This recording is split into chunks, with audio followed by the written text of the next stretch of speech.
ओशो की उक्ति सबसे बड़ा रोग क्या कहेंगे लोग लोगों के मन की बाधाओं और सामाजिक मानदंडों के प्रति चिंता के विषय में संदेह व्यक्त करती है। यह उक्ति आमतौर पर ऐसे समूह में उठती है जब एक व्यक्ति अपने विचारों और क्रियाओं को दूसरों की राय और भावनाओं के आधार पर तय करता है। इस उदाहरण का मतलब है कि जब एक व्यक्ति खुद को दूसरे की प्रतिक्रिया और सोच के आधार पर मूल्यांकन करने लगता है, तो वह अपने स्वयं के अंदर के असली सत्य से दूर हो जाता है। वह अपने स्वयं के साथ सहजता से जुड़ नहीं पाता और सच्चे आनंद का अनुभव नहीं कर पाता है।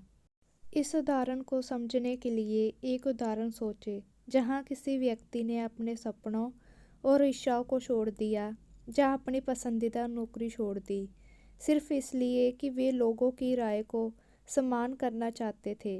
यह उदाहरण यह दिखाता है कि जब व्यक्ति अपने मन की अपेक्षाओं को पूरा नहीं करता है और दूसरों के प्रति सही समय पर नहीं खड़ा होता है, तो वह अपनी खुशियों से वंचित रहता है।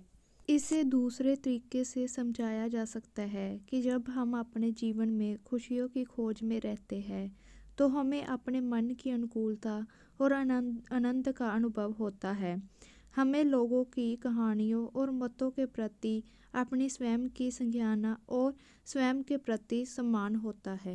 इसलिए ओशो की इस उक्ति का संदेह करना हमें अपने स्वयं के साथ सच्चा संवाद स्थापित करने और अपने स्वयं की स्वीकृति और खुशी को प्राप्त करने के लिए प्रेरित करता है। इसके जरिए हम सच्चे आनंद और सुख का अनुभव कर सकते हैं, जो हमें समुद्र और सार्थक जीवन का अनुभव करने की अनुमति देता है। जहाँ कुछ सुझाव दिए गए हैं कि आप ओशो की उक्ति का संदेह कैसे कर सकते हैं और अपने स्वयं के लिए जीना शुरू कर सकते हैं। अपने स्वयं के विचारों और भावनाओं को पहचानें। दूसरों की राय और सोच के आधार पर अपने स्वयं के मूल्यांकन को ना बदलें। अपने सपनों और इच्छाओं का पीछा करें, भले ही वे दूसरों के लिए अजीब या अस्वीकार्य लगे। दूसरों के प्रति खड़े हो, भले ही वे आपसे अलग हो।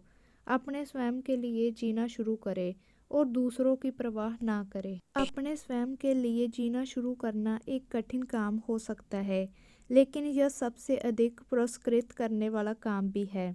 जब आप अपने स्वयं के लिए जीते हैं, तो अपने स्वयं के मन की शांति और आनंद का अनुभव करते हैं। आप दूसरों के प्रति अधिक सहानुभूतिपूर्ण और समझदार भी हो जाते हैं। आप अपने जीवन को अधिक सार्थक और सुंदर बनाते हैं। तो क्या आप ओशो की उक्ति का संदेह करने और अपने स्वयं के लिए जीने के लिए तैयार हैं? अगर हाँ, तो आज ही शुरू करें।